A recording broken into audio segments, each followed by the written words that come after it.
In today's video, we will be going through the story of Yoriichi Tsugikuni, the first breathing style user and the strongest demon slayer ever. Before we start, if you haven't subscribed yet, make sure to hit that subscribe button, like the video, and share it with other anime fans. Stay tuned for more anime-related content. Let's start video. Yoriichi and his twin brother Michikatsu were born into the Tsugikuni clan within the middle of the Sengoku period, a time when twins were considered to be an extremely bad omen. Yoriichi in particular was born with an odd birthmark on his forehead, which caused his father to declare that he would kill him. However, their mother flew into a rage and stopped him. It was eventually agreed upon that Yoriichi would be sent to a temple to become a monk when he turned 10 years old. Despite their father's belief that the mark was bad luck, it actually granted Yoriichi incredible physical prowess and the ability to see the bodies of living things in transparency.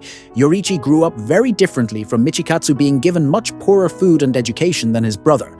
And confined to a small 3-tatami room away from the rest of the house, he never spoke and was thought to be deaf. As a result, his mother subsequently made him Hanafudu charm earrings in the hopes the gods would bless him with the ability to speak. He also was frequently seen clutching his mother's side. Because of this, Michikatsu found him pitiful. Still, his brother often snuck behind their father's back to see Yoriichi, even giving him a handmade flute as a gift to comfort him one day when he was 7. Yoriichi smiled and spoke for the first time, declaring his intent to become a samurai like his brother, after watching Michikatsu practice sword swings, startling him. However, Michikatsu was dismissive of this sentiment, as it was well known that Yoriichi would be sent to the temple when he turns 10. Still one of their father's men tasked with training, Michikatsu decided to humor Yoriichi, showing him a simple stance. Unexpectedly, the young boy flew into action, after assuming the stance, landing 4 blows against the man, and shocking his brother, who despite his training had never landed one. However, Yoriichi couldn't stand the feeling of hitting someone and renounced his goal to become a samurai. Michikatsu often asked him about how he managed to hit the man, and he described what was likely an early form of a breathing style, rather than talk about the sword and training. He happily told Michikatsu he would rather fly kites with him instead when their mother passed away from her illness. Yoriichi went to Michikatsu's room at night to tell his brother the news and bid him farewell, planning to leave for the temple. That night, he expressed gratitude towards his brother, stating that he would always keep him in mind, and finally tucked away the flute Michikatsu had made for him earlier. It was later revealed to Michikatsu through their mother's diary that Yoriichi had known everything about their mother's illness, how it weakened her left side, and Yoriichi's frequent attempts to support her and help her move around it. It was also revealed that Yoriichi knew his father would make him his heir and send Michikatsu to the temple due to his newfound sword skills.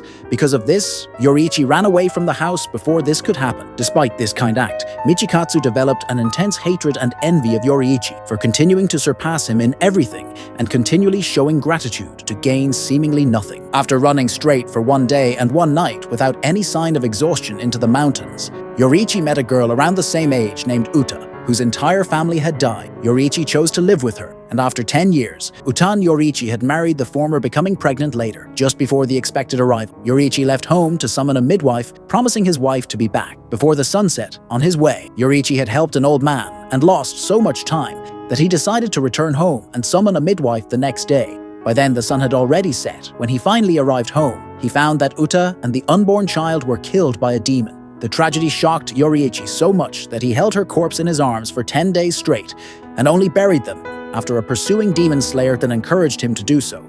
This led Yoriichi to pick up his blade again and train as a demon slayer. Yoriichi proved to be an incredibly powerful demon slayer. He reunites with Michikatsu after the latter's samurai encampment was slaughtered by a demon, and he was left the sole survivor. Yoriichi killed the creature effortlessly and apologized for the deaths of his brother's comrades, aided by his breathing technique, later named sun breathing. And wanting to help others, Yoriichi tried to teach it to the other demon slayers. However, no one could match his form exactly. Undaunted, he modified the breathing techniques to suit their strengths, allowing them to gain a similar increase in power and abilities to help them hunt demons. The variations he created formed the first water, wind, flame, stone, and thunder breathing techniques, and the best of these demon slayers became known as the Hashira Michikatsu. Himself tried and failed to learn sun breathing instead, creating his own style he named moon breathing. Soon Yoriichi encounters Muzan Kibutsuji, the progenitor demon and mortal enemy of the demon slayers, accompanied by Tamayo. Upon meeting him, Yoriichi felt his rampant, malicious intent, liking it to boiling magma from a volcano, ready to consume everything. It was. Then he reasoned he was born with the skills and talent to defeat Muzan once and for all. Muzan stated that he had lost interest in swordsmen who employ breathing techniques and performed long sweeps of his arms to outright kill Yoriichi. He dodged them, but instantly realized any of those attacks would be fatal, and felt fear for the first time seeing into the transparent world. Yoriichi discerned Muzan had 7 hearts and 5 brains that changed position within his body. Seeing his chance, he combined all his forms into a single attack, cutting through them all and overpowering Muzan completely. Muzan was left in disbelief at his inability to regenerate while struggling to keep his head attached. Yoriichi asked him what he felt was the value of life, but didn't receive an answer. Instead, he turned to Tamayo, but was surprised to see her looking at her master's dismembered body with a hopeful gleam in her eyes, moving to kill him once and for all. Yoriichi instead heard the sound of teeth cracking as Muzan's body burst into hundreds of small pieces caught off guard. He was only able to destroy 1,500 of the 1,800 pieces, leaving 300 the rest to escape from Muzan to regenerate again. In spite of Yoriichi's failure to kill him, Muzan never forgot the encounter and remained fearful of Yoriichi for the rest of his life. Tamayo was on the verge of tears as she realized Muzan learned how to avoid death by decapitation, cursing the survival of the man that ruined her life. Upon realizing that Kibutsuji curse failed due to Muzan being weakened so much, Tamayo was surprised. Yoriichi approaches her, and she told him everything he needed to know about Muzan, and it was unlikely he would ever meet him again. As thanks for her aid, he let her go free. Soon after this, several demon slayers came to report to Yoriichi that his brother had betrayed the organization and become a demon. Yoriichi took responsibility for Michikatsu's betrayal. His inability to kill Muzan and letting Tamayo escape the other demon slayers demanded he kill himself as penance, but the newly appointed Oyakata prevented him from doing so, allowing him to leave in banishment after his banishment.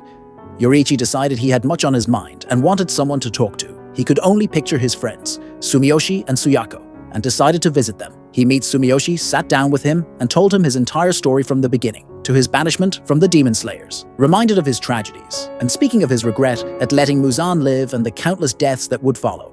Yoriichi grew despondent. Sumire arrives at that moment to ask for a hug at Sumiyoshi's request. He lifts her up, making her laugh and squeal with joy, causing him to break down in tears, and embrace her. Suyaku arrived shortly after to comfort him and treat Yoriichi to a meal and cheer him up. While with the Kamados, Yoriichi would be asked to perform the sun-breathing's forms. He kindly did so, performing all the moves with such grace, he was likened more like a spirit than a human. Sumiyoshi would watch this demonstration intently and keep them in his memories on his last night. Despite being told he was welcome at any time, Yoriichi gave Sumiyoshi his own Hanafuda earrings. Sumiyoshi and Suyako realized that this was going to be the last time he will ever see them overcome with emotion. Sumiyoshi called out to Yoriichi as he walked away.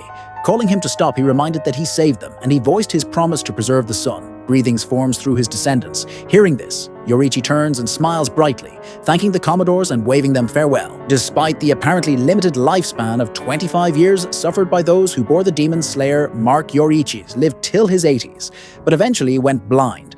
As he continued slaying demons on the last day of his life, he would personally confront Michikatsu, now known as Kokushibo, and Muzan's strongest lieutenant as upper rank, one of 12 Kizuki devastated at what his brother had become.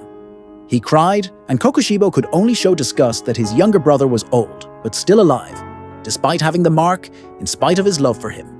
Yoriichi knew he had to kill him, and prepared to strike. Kokushibo's disgust turned to fear upon seeing that Yoriichi still was the same capable and powerful warrior from before he told his brother when he was to attack, and soon struck, slicing through his neck without Kokushibo able to even draw his blade. Angered at being surpassed again, Kokushibo waited for the next attack. Unfortunately, it never came. Yoriichi passes from old age untouched, angered that his one chance at a fair battle is gone, and the man who nearly killed Muzan and him is now dead and undefeated forever. Kokushibo would strike at his brother's corpse in scorn, only to realize Yoriichi carried the flute he gifted to him when they were both still children.